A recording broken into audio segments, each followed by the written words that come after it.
Here we are, Doug McBride's Vineyard, and looking at bird dispersion devices.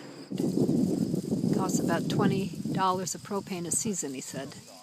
And then you can adjust when it goes off during the day, like different sessions. So we have it set up at 2 sessions, every half an hour, 1 bang. From 6:30 to 11, from 4 to 7. And now, as they get more aggressive, we're not going to do it, we don't think, but you can turn it up.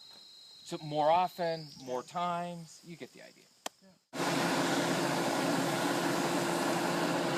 Here we're looking at another bird dispersion device.